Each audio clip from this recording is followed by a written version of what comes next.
Welcome to the Right Time Podcast. The Right Time with Bomani Jones. It's 2 days away from one of the biggest things in sports. We got 2 days before one of these big events that y'all have been waiting months and months for. Tell them what it is, Shannon. Are you going to say your birthday? You're damn right I'm going to say my birthday. That's what everybody waiting on, right? That's what everybody's getting charged up. Everybody having parties. It is for my birthday. Even if I can't be there with you, I will be there in spirit. That is why. Or that fight. You guys still care about that fight? Like, I feel like we didn't talk about the fight for a little while. We had a lot of real life come up. Then we had the Kyrie Irving trade. Like, are you guys still interested in this fight? Because I'm not necessarily that certain that the dudes who are in the fight are actually that interested in the fight. Like, listen to Conor McGregor here. Like, he gets a little explicit with it, but does he sound that interested?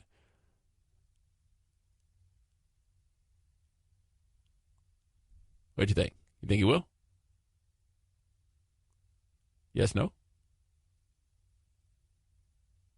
All right. Thanks so much. Okay, there we go. Thanks so much, everybody. I'm going to this boy up. Make no mistake. And when it's all said and done, you know what? I'm going to feel a little bit sad because you should have all kept your mouth shut. You should have left me over on that other game that I'm from, that more ruthless game where we bounce heads off the canvas and drill them into the floor. You should have left me where I was because this man is not on my level. He's not even a quarter of the man I am. So we're going to see, and and you're all going to eat your words in there. So thank you all. I appreciate it. I look forward to Saturday night. All right, now that is Conor. Here's Floyd.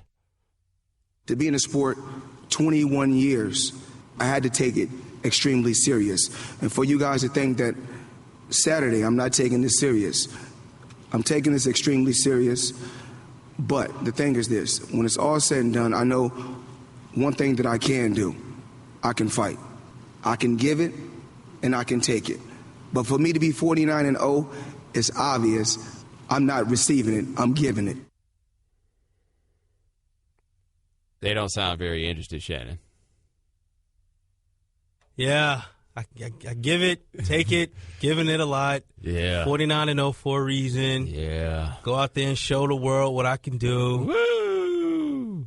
Yeah, like even look, the homie Zubin was on SportsCenter with Conor, and he was like, look, man, why so low energy at the press conference? We've been all over the world promoting this fight. It's been a crazy experience. That world tour in itself was a different experience for me. It was nice. We're coming close to the fight. When two men come close to the fight, things get a little bit more colder. So, from my end anyway. Dog, they don't care about this fight anymore. Like, I have said before, America does not need this fight. This fight will not do good things for us as a nation. This fight will not do good things for us as a people. This fight will not do good things for me as the birthday boy. Who's this fight help other than the people that's making money off of it? Like, do you think you're going to be entertained? How good is the fight party going to be? Had to explain to some good friends of mine today that if I wound up getting the fight, that they wouldn't be able to come over. And I had to explain to them why. And if you've heard from me before on this, you understand. I don't believe that you should watch boxing in mixed company, especially not a fight that is just traded shamelessly on race like this one has. And they're like, but we all want Floyd to win. I'm like, yeah, I hear you. I ain't even so much worried about y'all. I don't know what these other people at the party going to say to you either. Like, I just feel like we need to keep everybody separated on this fight because I just don't think that they have marketed this in a way that will provide anything that's positive at all. But, man, they got to dial it up somehow. Now, Shannon, has there been a weigh-in? That was just a press conference, right? Are they going to weigh in? Well, maybe that's when they'll turn it on. They'll get back into it during the weigh-in. That was just the media press conference. I feel like the press conference was them being like, okay, let's see if we can get through this without saying anything derogatory with regards to race. Oh, that didn't work? Gotcha.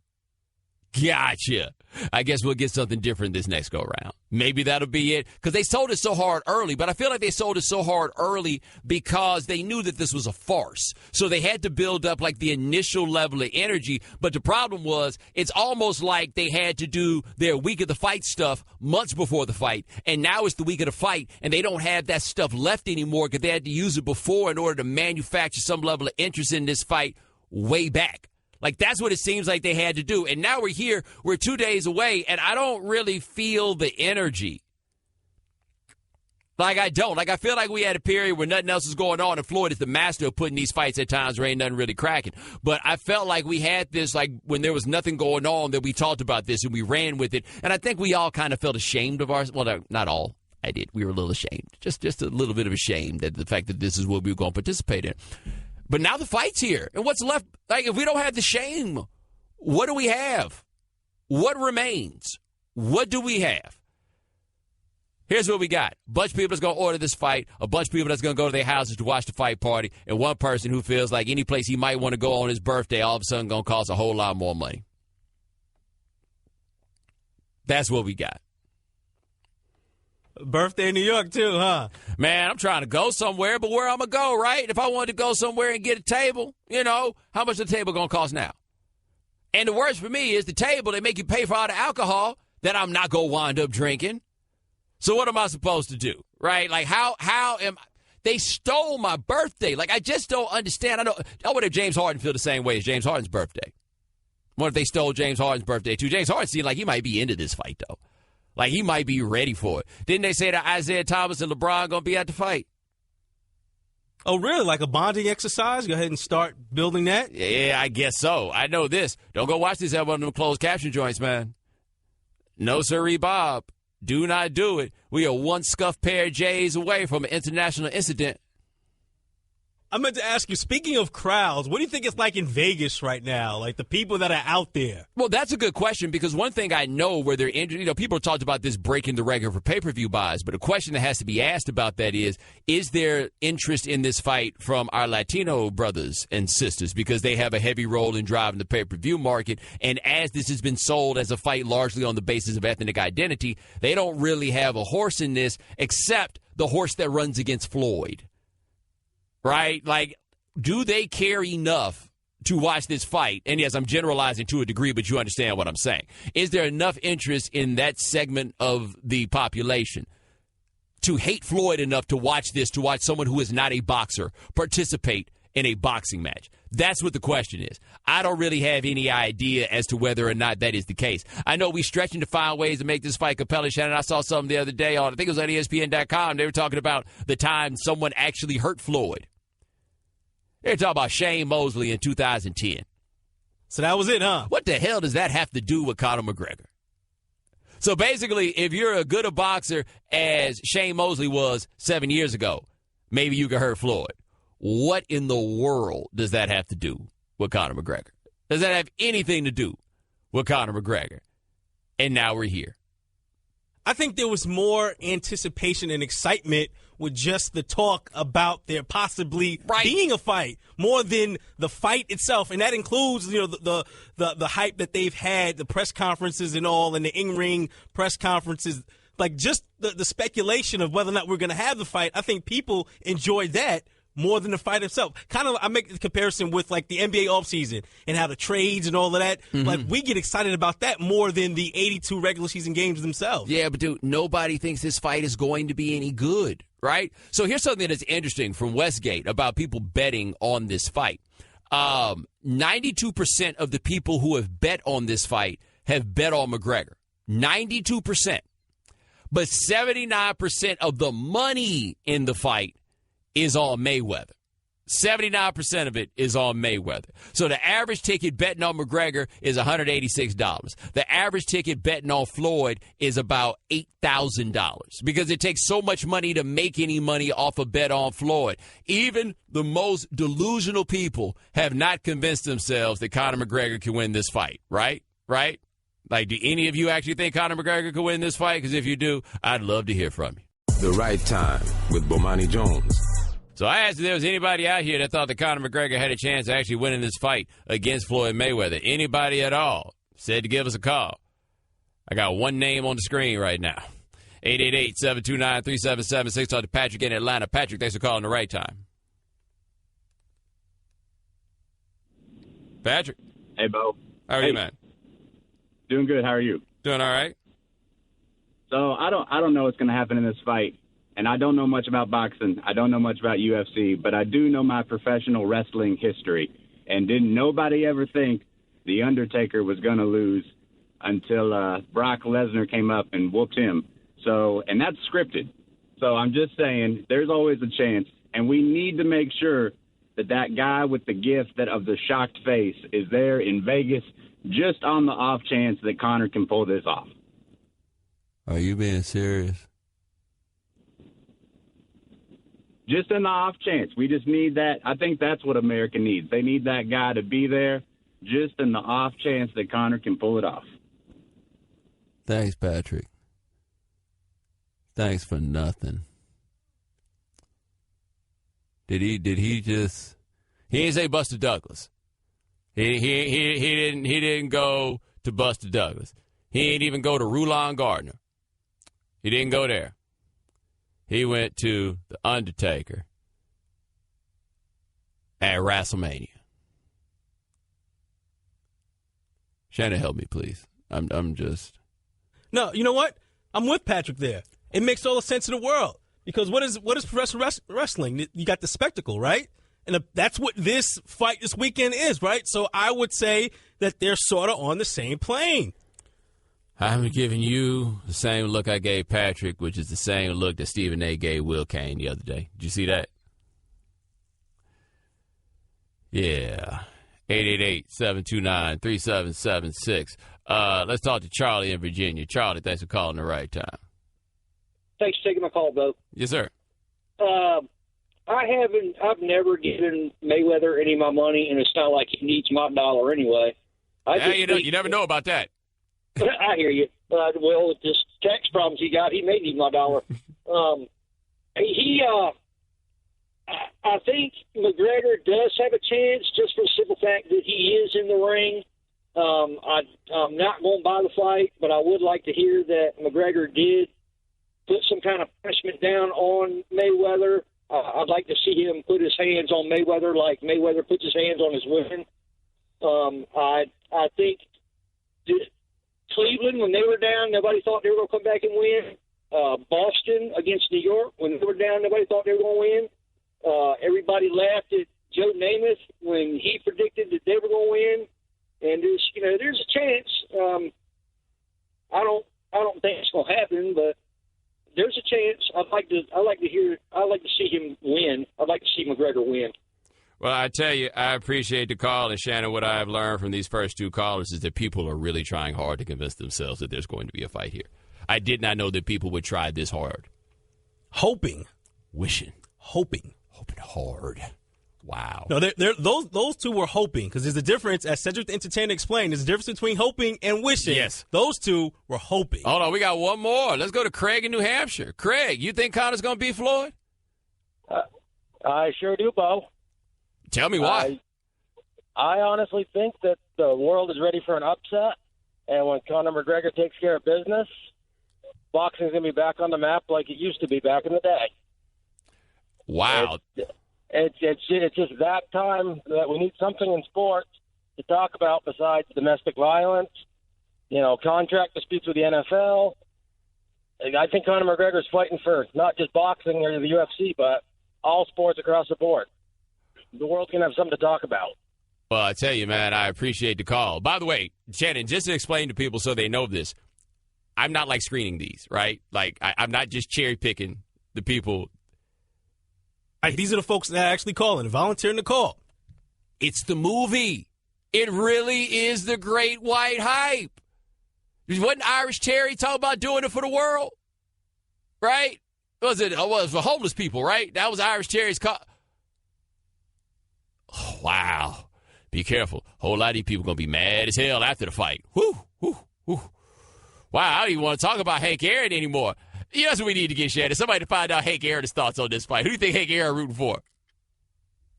So check this out about Hank Aaron. We can get this in here right fast. So Hank Aaron did an interview. This was Roland Martin, right? He did an interview with my man Roland Martin, and he was talking about what was going on with Colin Kaepernick, and he believes that Kaepernick's getting a raw deal. He believes the Ravens, by the way, are his favorite team. Did not know that. You know what that tells me? Hank Aaron decided a long time ago that the Falcons were not worth his time. He's a smart man. Anyway, so, yeah, we got all this with Hank Aaron. Roland Martin was talking to him about Kaepernick, and Roland Martin asked him, so who do you think is keeping Kaepernick out of the league? And this is what he had to say.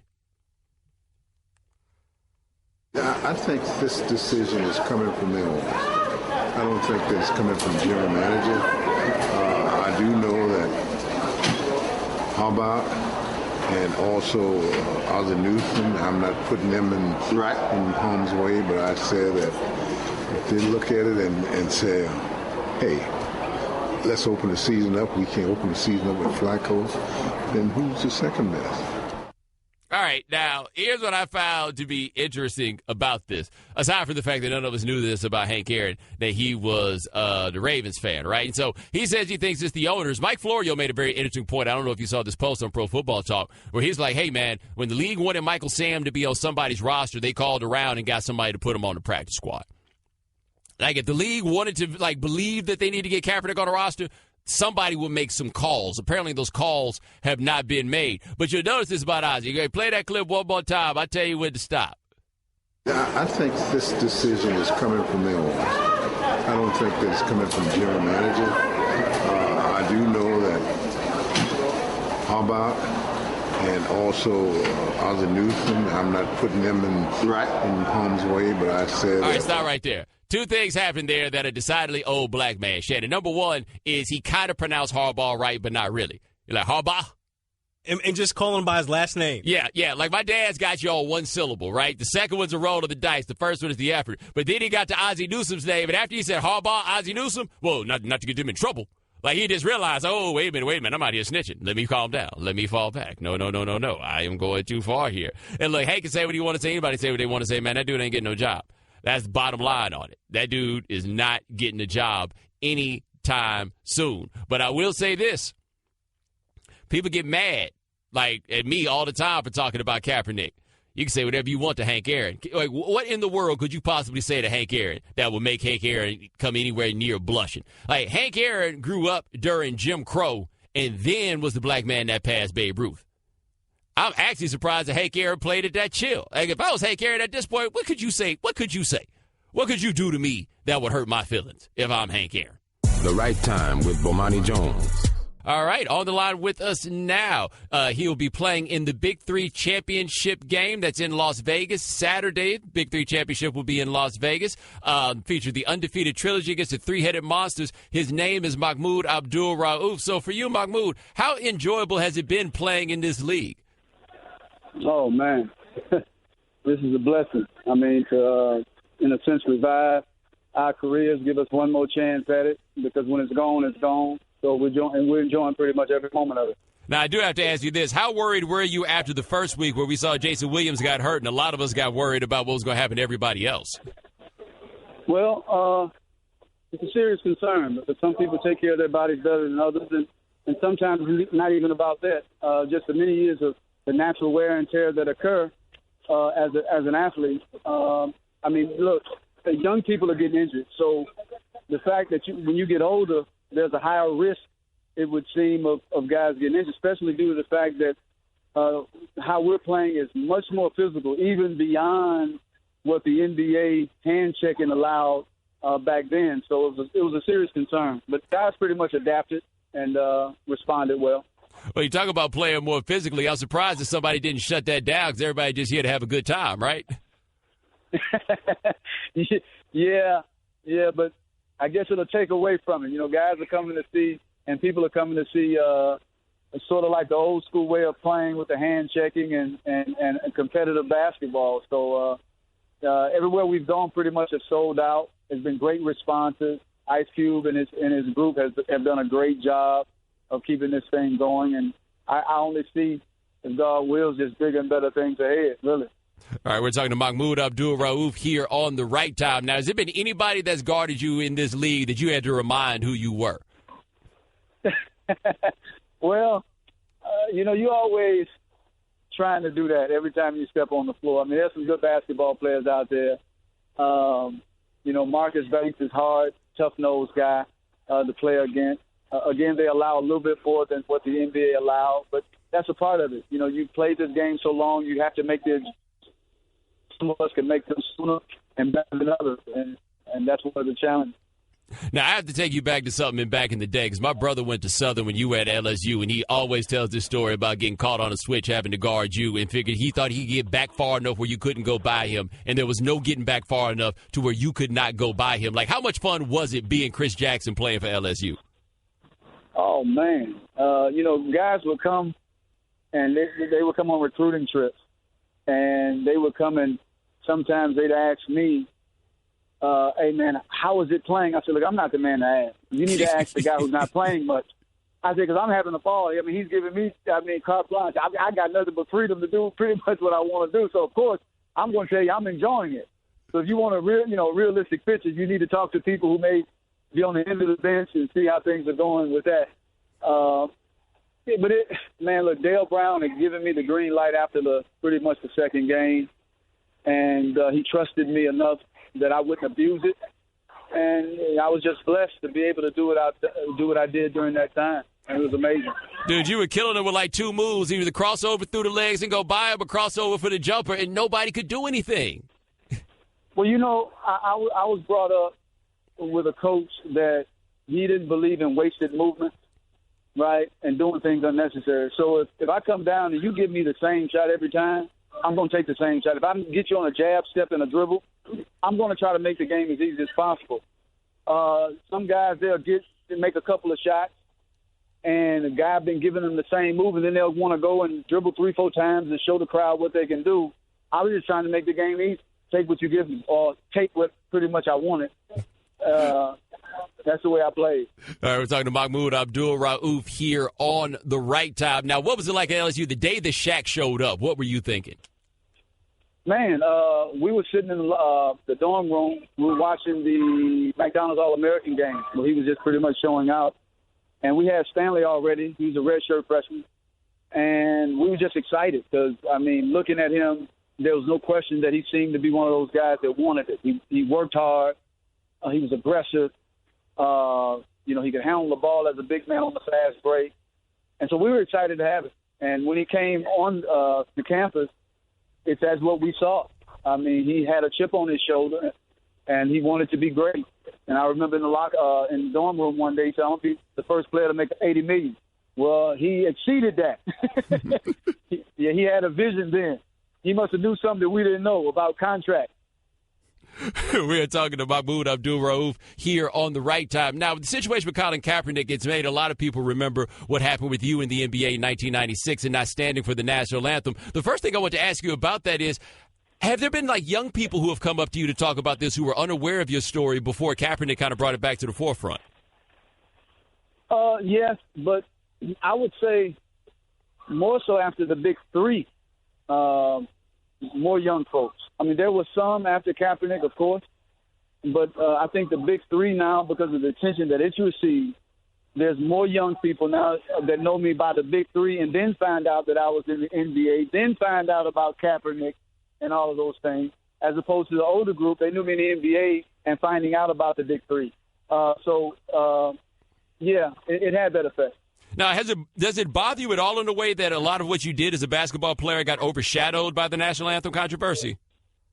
No, actually, because I don't think that basketball in and of itself defines me totally or should define me totally. I think if my life was over and all people remember Mahmoud Abdul-Rauf was he had a great crossover and jump shot, man, he can really play the game of basketball. For me, that's a wasted life because life is bigger than basketball. It's bigger than sports. People are suffering. There's a lot that's going on, whether it's police brutality, whether it's miseducation, whether it's health care costs. And so for me, to hear people come up, not that this is what I was aiming for, but to hear people come up and they speak of your character more, they speak of your stand more, not for you, but because they recognize that this was a stand that you're making also because you care about people, to me, that means more to me than someone saying, man, you all these records that you broke and you did a great job in basketball. Of course, that's beautiful, and I'm flattered by it and I'm grateful for it.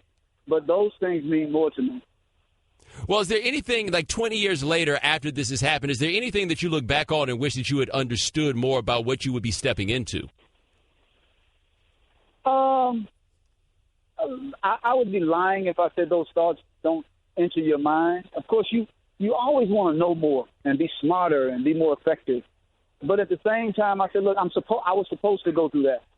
You know, there's a saying that whatever God wants for you, nobody can keep it from you. And whatever he don't want for you, nobody can give it to you. So for me, I was supposed to go through that experience when I went through it. And right now, even at 48, I'm still learning. I'm still trying to develop and evolve and become smarter. But of course, you think, man, if I'd have had this knowledge and I would have put this in place, but then maybe if I would have thought much ahead, I wouldn't have done it. All right, that is Mahmoud. Sorry, I didn't mean to interrupt you.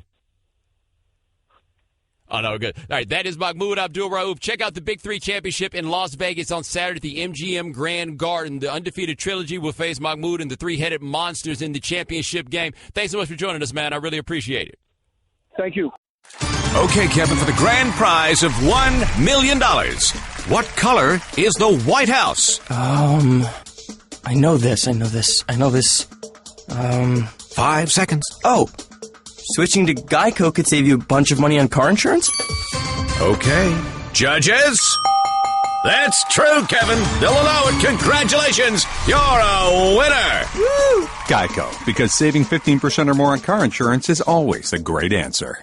The Right Time with Bomani Jones. A little earlier, we were like, all right, who actually thinks that McGregor can win this fight?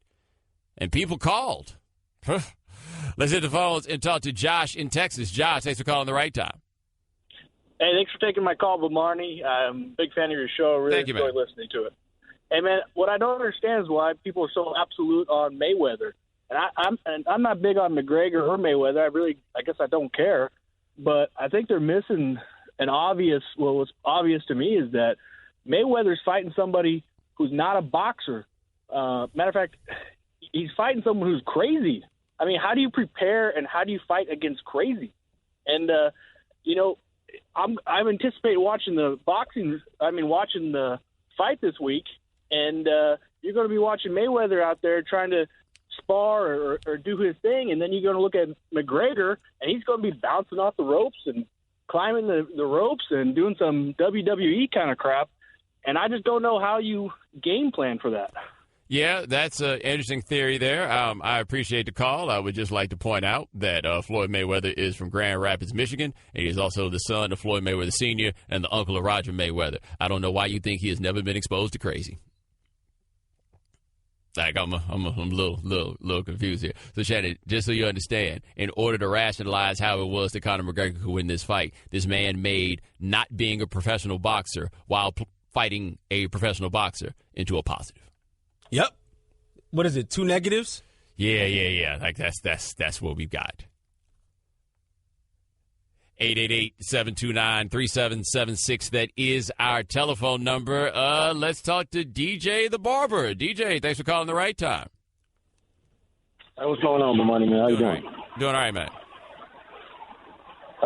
Several points I want to make real fast, man. I think that Conor could win this fight. For one, he has no tape. Floyd has no tape to watch on him. MMA guys, they move different than boxers. So they're more unorthodox. Floyd's used to somebody that has a form, that has a style. McGregor has no style. He has no form. Another thing, he's bigger than Floyd. He's not going to make weight. Floyd's going to come in at weight. McGregor's not going to make weight. He's already, as of 2 days ago, he was 12 pounds overweight. He understands that he has to pay a fine. He don't give a damn about paying the fine. One of his strengths is to be bigger than Floyd. If he loses weight, he's going to lose some of his power. He doesn't want to do that. Second of all, McGregor can come in. I do believe that there's a clause. I heard Terry Atlas talking about there's a clause in the fight to where if he hit or kick or do anything MMA style to Floyd and he'll get fined or whatever, he don't care. He just want to whip Floyd's ass. He don't care, man. He's still going to make $75 million, upwards of $75 million. He don't care. He doesn't care, man. And if he makes a move like he's going to kick or elbow him or spin kick, and Floyd drops his hands just like Floyd did Ortiz, he's going to drop him. He's going to drop him. All he got to do is get Floyd to just drop his hands one time, and he's going to drop him, bro.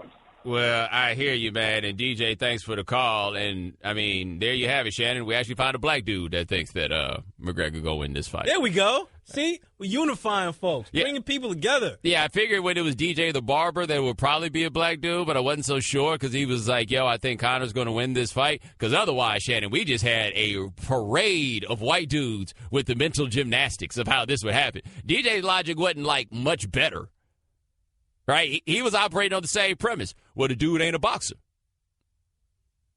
But to DJ's credit, he started using some of the boxing terms, some of the jargon there. You add some stuff together, you put a little sugar in it. Yeah. You never know. Shake it up, and it's an upset. Okay.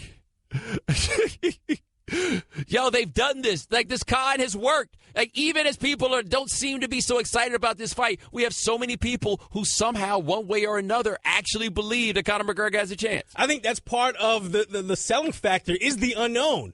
Because obviously if Conor was just a lesser-known boxer, then we would know what he is. But because there's this unknown, he's the X. It's this they don't know what to expect from him. That's what the sell has to be. Who knows? He may snap and put him in a chokehold. You never know. That's part of the sell from these calls, apparently. I feel like apparently I've missed my calling because I should have been a con man. Because apparently it's not that hard. It's not nearly as difficult as one would believe. Not at all. 888-729-3776. Let's go to Peter in Idaho. Peter, thanks for calling the right time. All right. Glad to talk to you. Thank you, man. The ring is not a boxing ring, a totally foreign environment to McGregor. He was national champion in Ireland as a youth, and he does know fighting. I heard him talking to a dojo full of youngsters, karate stuff, and the man knows fighting. I can tell that by the way he fights, the way he moves. He has some boxing background. He'd be best served to not really try to box straight up against Mayweather. I mean, Pacquiao missed him 300 times. He has to make it a fight, not a boxing match. Push, step on toes even, be edging on the rules. And one punch can change everything. And don't forget, Father Time's undefeated. People get old overnight in the ring. He looked great a few years ago, but that was a few years ago. And at this age, anything can happen. So, there's a chance. I'm not saying or predicting that he will win the fight, but he certainly could be somewhat competitive. Well, Peter, I appreciate the call. And Shannon, correct me if I'm wrong, but that he was an amateur fighter and did well back then. Was that not the same rationale used to sell the fight with Irish Cherry against the Green Reaper Roper? It's like Great White Hype Bingo. It keeps happening, and you're doing it to yourselves. We have laid out the plot for this movie for you for months. Months, I tell you, months. We've told you what was going to happen, and y'all like, I think he's a bit unorthodox. Might have it. What is happening here? What is happening here? Do I have to watch this fight now? Nope, because I got next week off from work. Y'all can talk about this amongst y'all selves. Shannon, you might need to watch it, though. On the internet. The Right Time with Bomani Jones. So I work out a studio in New York, and so when I walk in, there's often sports on the television screen, and they like to play the Yankees when the Yankees play in these day games because it is, in fact, New York City, and they're in the Yankees. I walk in, and the Yankees are scrapping it out with the Tigers, right? Like, scrapping it out. And then I'm like, oh, okay, I wonder what this was. It's probably just a baseball thing where everybody just kind of ran onto the field, right? Bruh. Then I saw the replay of it. You guys didn't tell me that Miguel Cabrera was a stay-ready all-star. Now, Shannon, the catcher, that's the Sanchez dude, right? No, it's not. It was Austin Romine. Okay, so that was not Sanchez. Oh, no, it was not Sanchez, no. It was who?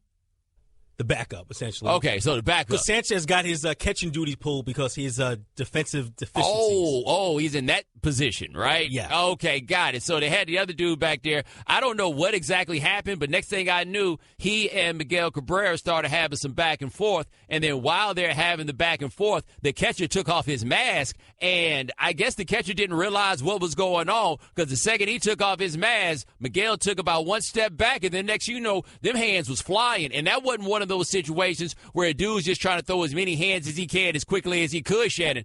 He was leading with the left. He was in that stance.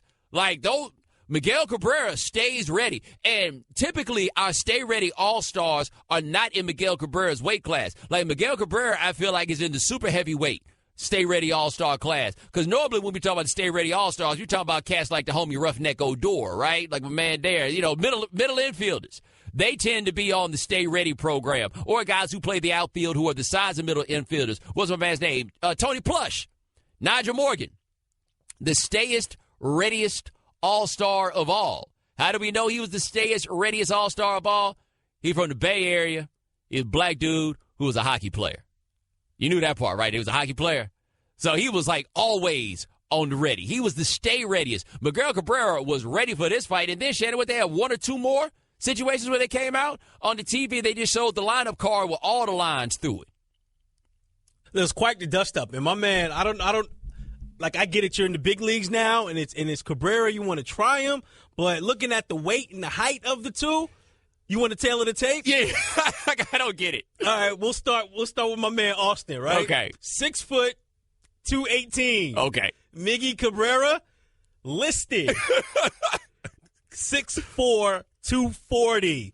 No. A solid 240. Listed.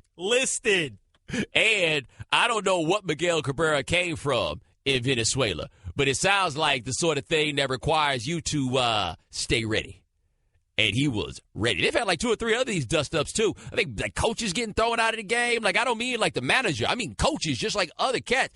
I don't know what the level of beef is that these dudes have out here, but the beef was there. And I just feel like once you took the mask off, once you're Cabrera, the fight has started, right? That being said, Shannon, if a fight is possible, shouldn't you leave the mask on?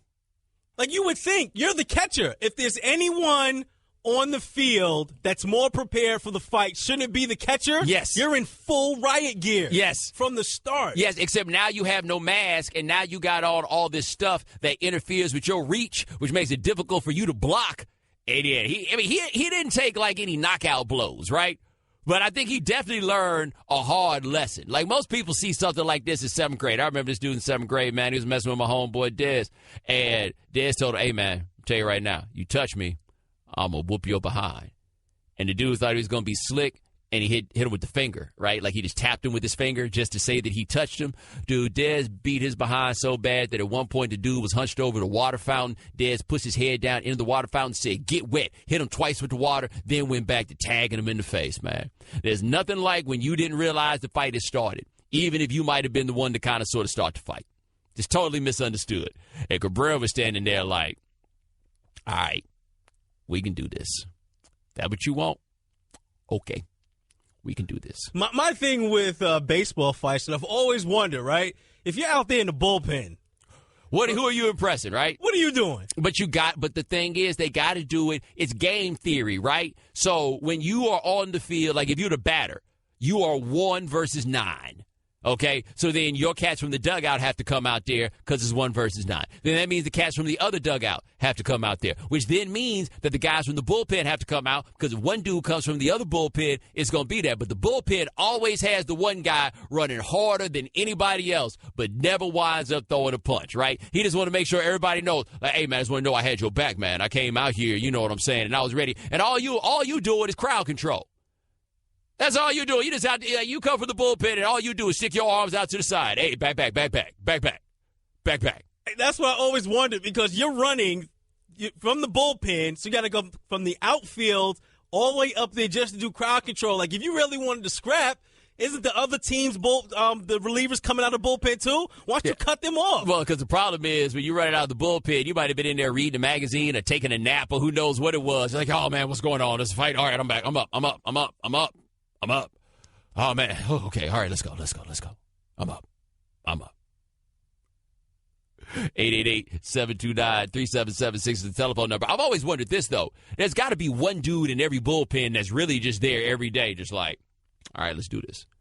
Like, who would love nothing more. Like imagine that if there was a dude at the Yankees bullpen who used to play for the Tigers, and he's like, I've been waiting this whole time for my chance to run up on Justin Verlander. That leads to my next question, because we know these type of guys exist in hockey and in basketball, but do they have goons in baseball? That is a good question. We don't think that much about the baseball goon. Like, football teams got a collection of goons, right? Typically. It's a goonish activity. But there's got to be a baseball goon, right? You know who it is? It's probably a middle reliever, right? Like, he's the guy who's going to retaliate for the other team's star player getting hit. Right, but also, how many of those goons are can't-go-back all-stars, but being a can't-go-back all-star means that you don't get out here and fight, because if you fight, then they going to send you back.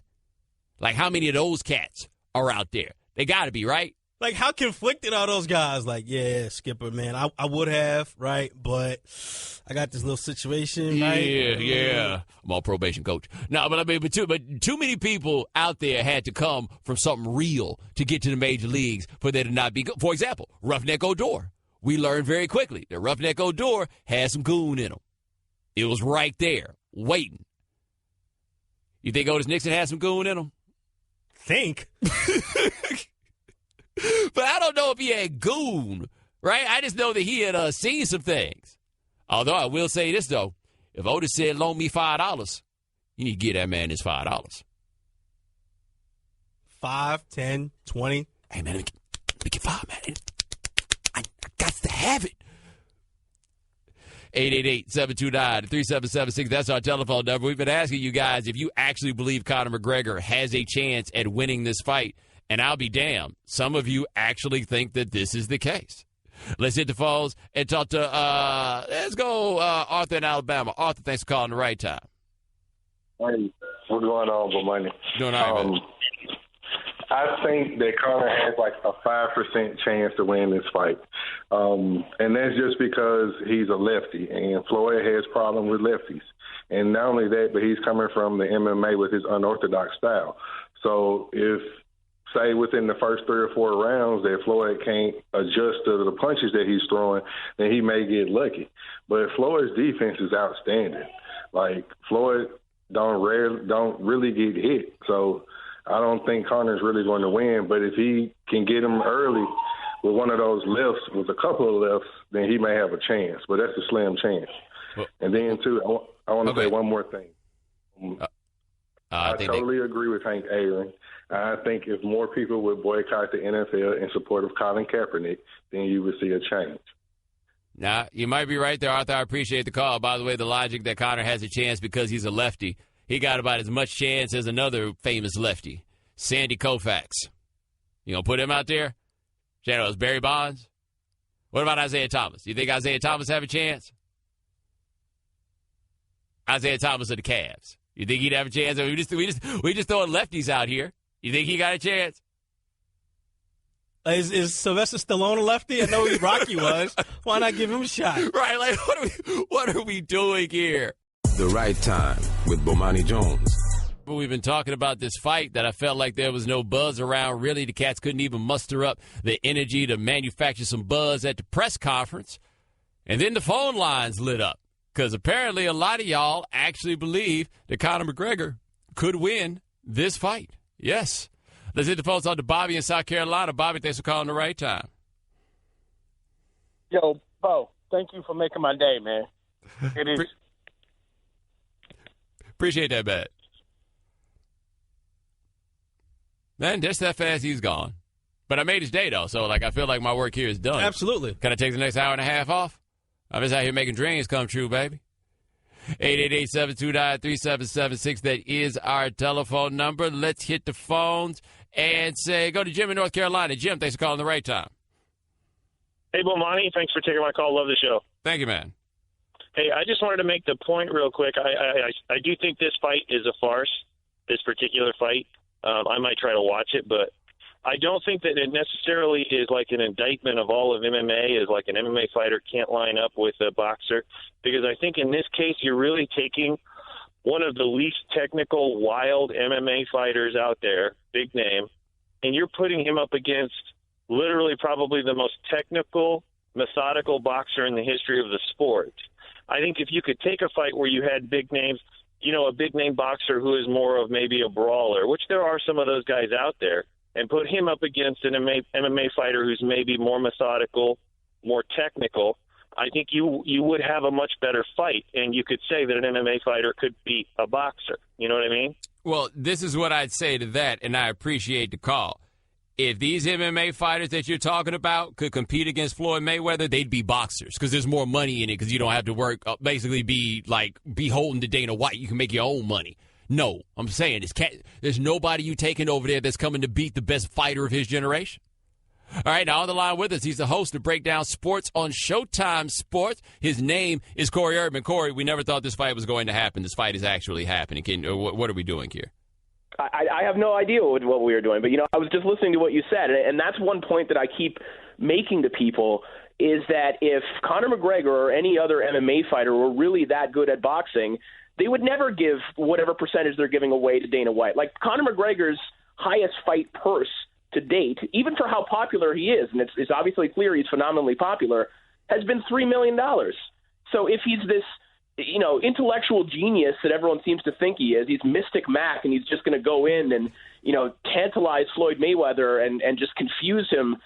If he was that smart, he would just box. If he were that good at boxing, he would have been boxing this entire time. I'm sorry, guys. Now, one thing about this, because you're around the boxing game, how do people in the boxing game view this? I think they view it the same way that I do. I think that they're excited about the spectacle because there's no question that people will have the very tired debate leading up to this fight and coming out of it about what it did for the sport of boxing.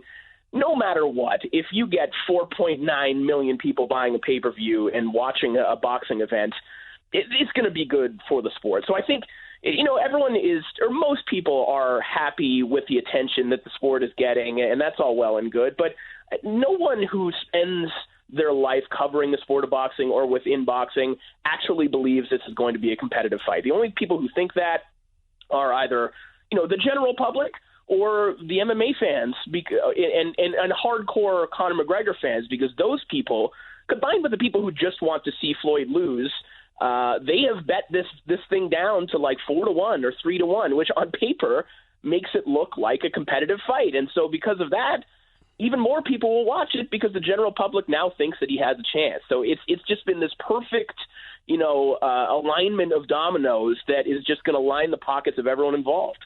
All right, talking to Corey Erdman of Showtime Sports here on The Right Time. Now, what do you think about these people who think there's a chance that Floyd might take a dive? I mean, if Floyd were going to take a dive, he wouldn't let – this, again, what I just said, this number in terms of the betting line is getting narrower by the day. And if Floyd were going to take a dive, he probably wouldn't let the line get as narrow as it has if he were going to take a dive. And I also think that Floyd will make more than enough money on this without taking a dive. He's going to make probably $300 million, maybe $350 million.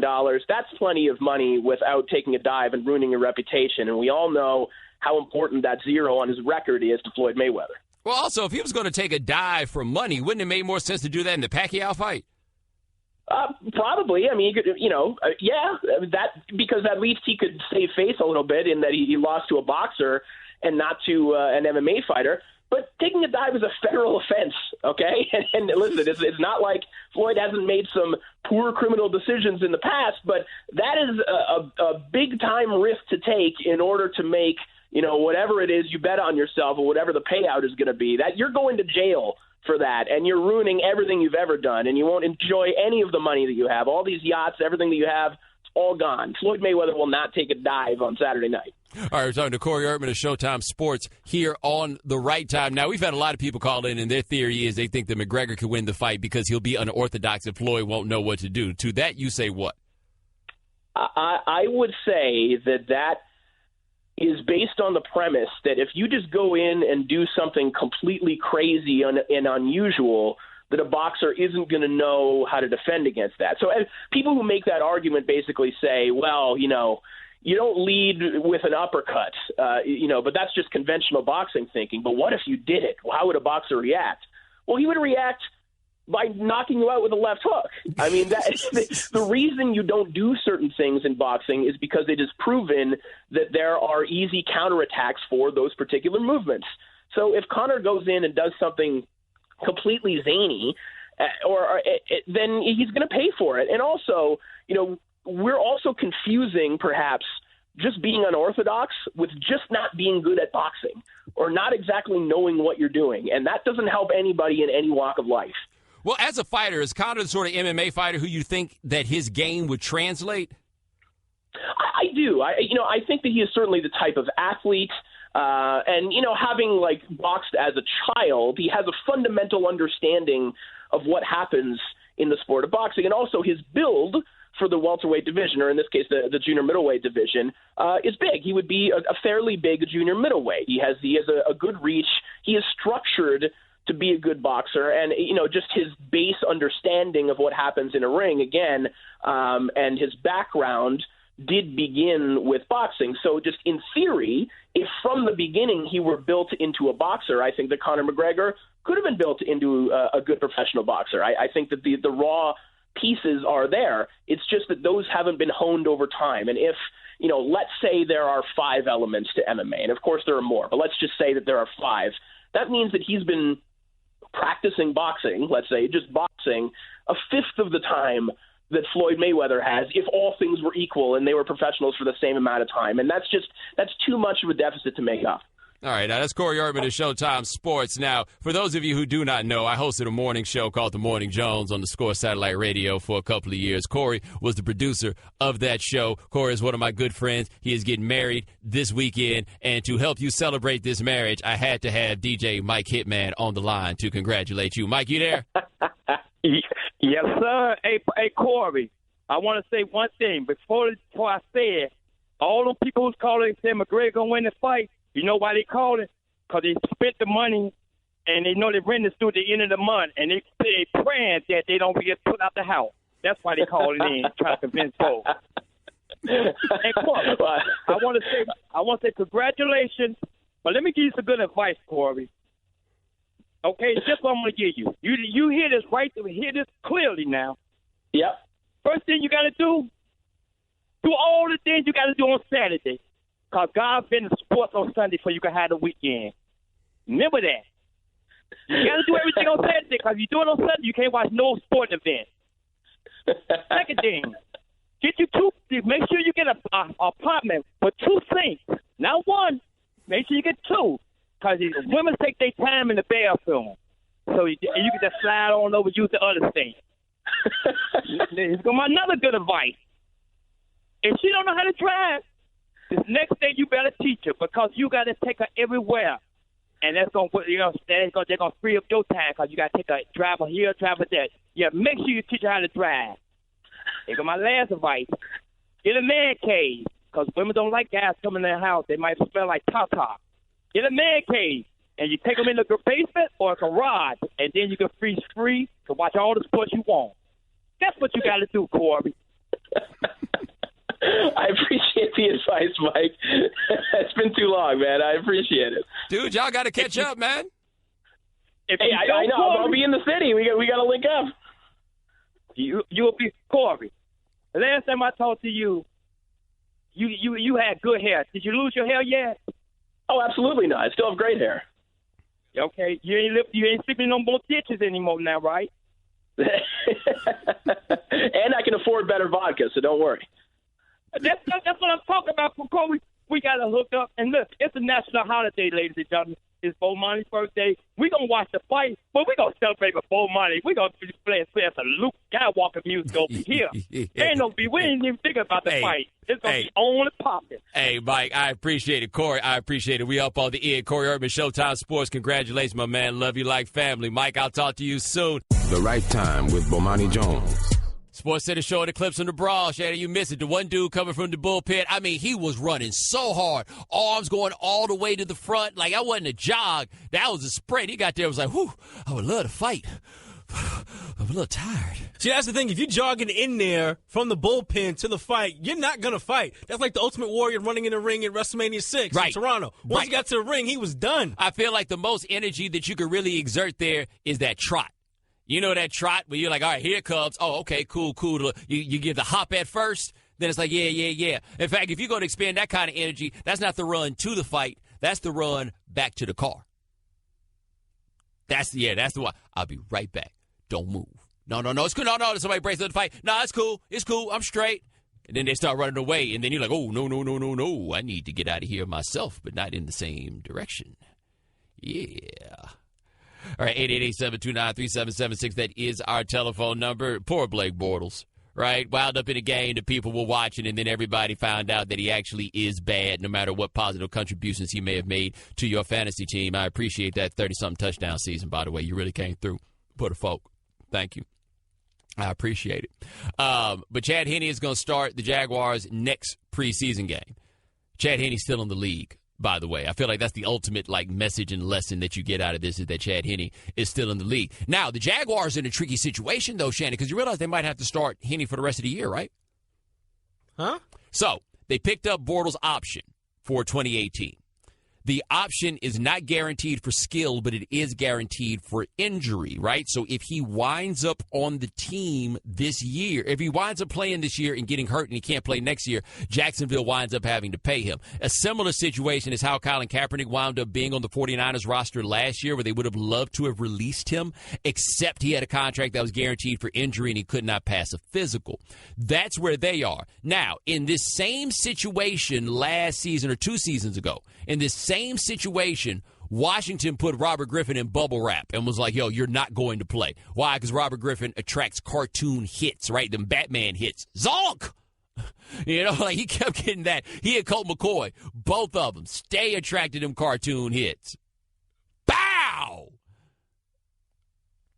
Pow! Yes.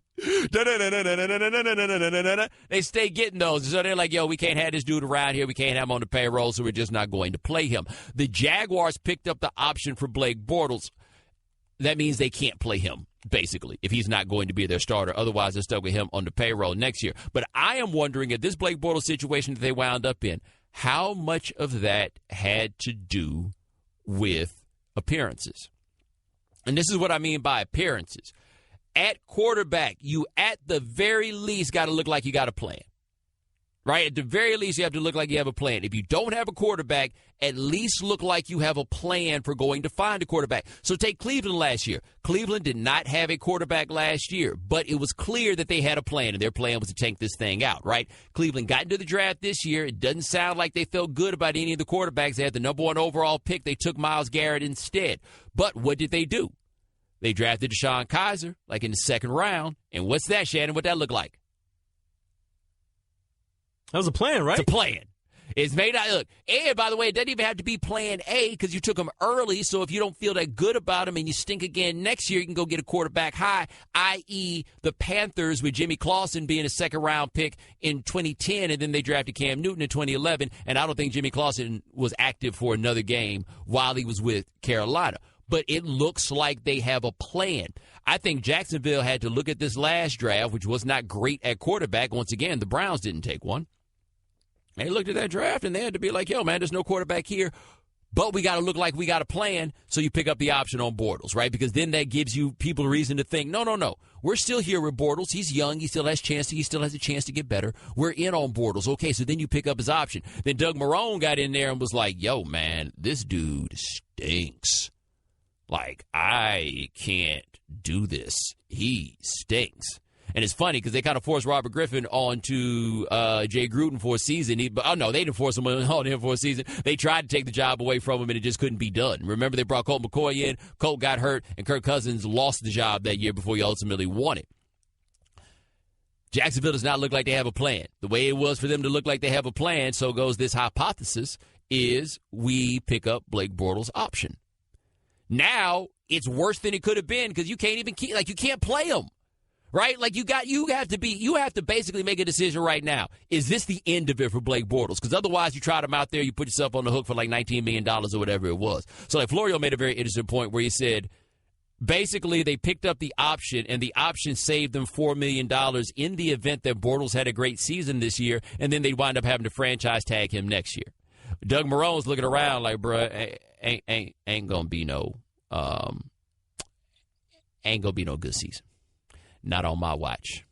Ain't going to be no season at all if I have my way. It's not going to happen. But lucky for Blake Bortles, Shannon, he'll probably play, another 10 years in the league? Oh, yeah, no, he still looks the part. I'm sure he could be a solid contributor, come in there as a backup and probably start another NFL game before Colin Kaepernick does. Yeah, also, Yes. Who's more likely to start an NFL game in 2018, Blake Bortles or Colin Kaepernick? The answer is without question Blake Bortles. There's nowhere. Somebody traded for Blaine Gabbert not very long ago. He still has a job. Right? And also remember, Alex Smith got to stick around long enough to figure out how to make this work. Like a lot of these guys, he'll bounce around, and there's going to be some coach somewhere that sees the tools because he has tools. There's going to be some coach somewhere that sees tools and ignores film. I can fix this. That's exactly where I was going to go. You're going to have an offensive coach, whether it's the head coach or a coordinator or even a quarterback coach, but maybe probably an offensive coordinator. I can fix this. And you know the guy who looks at guys and says, I can fix this? Bruce Arians. And so the problem is, once Bruce Arians says, I can't fix this, it's a wrap for you. Logan Thomas, Bruce Arians is like, I can't fix this. Shannon, tell people what Logan Thomas is doing right now. He's the third-string tight end with the Buffalo Bills. To be fair, what should Logan Thomas have been doing the whole time? Playing tight end. Blaine Gabbert, isn't he in Arizona right now? Yes, I can fix this. Last chance. That's right. I can fix this. Last chance. Is Arians saying, I can fix this, or is Arians saying, maybe? I'm start calling Bruce Arians Chief. Chief, save him. Ooh, ooh, ooh. Ooh, ooh, ooh, ooh, ooh, ooh, ooh. 888-729-3776. That is our telephone number. Ooh, boy, you guys want to talk about this fight. Let's hit the phone and talk to Adam in Texas. Adam, thanks for calling the right time. Hey, Bomani, how you doing? Doing all right, man. Hey, love your show. Make me laugh every day on my drive to work. Makes it a whole lot enjoyable. Well, I'm glad it works for you, man. Hey, just got one point to make for you. You just talked about watching film.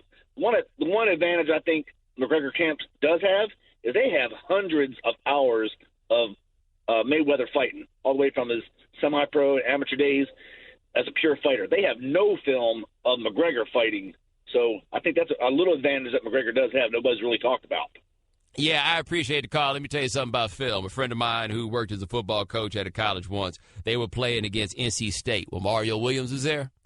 And he said that they watched that film with Mario Williams, and he said he just got up and looked at he was a defensive coach. He said he got up and looked at the offensive coach and Shannon, and he was like, so what y'all gonna do with that big joker? And they just sat there with no answers, and he walked out the room. Like, they got the film. That'll mean they got the answers. 888-729-3776. Tony in Utah, thanks for calling the right time. Take my call. Yes, sir. Thank you for taking my call, Bomani. So, really three things. One, everybody that I listen to on ESPN seems to forget that McGregor is a bad man. He's been around. He's been fighting. I mean, he's earned his way for this opportunity, even if it wasn't up through the traditional ranks. And when I think about that, so no disrespect to Mayweather whatsoever, but who would you rather fight? Like, if it was me and it was my choice and I saw one of the two guys in the bar, or I had an opportunity to pick one of the two to fight, it's not going to be McGregor. I'm not going to try to mess with him. The second thing is, when you're listening to the interview you played a little bit earlier with the media, and you said that the guys didn't sound like they were that motivated, I think there's a two-part thing there. One, at a certain point, you got McGregor, who's used to having a crowd behind him cheering him on, who has every person in the media, nationwide, maybe even worldwide. I don't even know if they talk about this worldwide, but not backing him up at all. Not one person saying that he's going to win. So, yeah, he sounds a little too. He doesn't really want to talk anymore. I mean, at a certain point, you get so motivated that you don't need words to take action. On the opposite end of that, everybody loves to hate Mayweather, and that's always been his fuel. And as of right now, everybody's behind him. He's confused. Like, he isn't mad enough at anybody to really go in there motivated enough to win this fight. Tony, I appreciate the call. That is the most wishful thinkingest phone call I have ever heard in my life. Thanks for listening to the Right Time Podcast. Please come back tomorrow for more. And don't forget to listen to The Right Time with Bomani Jones from 4 p.m. to 7 Eastern on ESPN Radio and the ESPN app.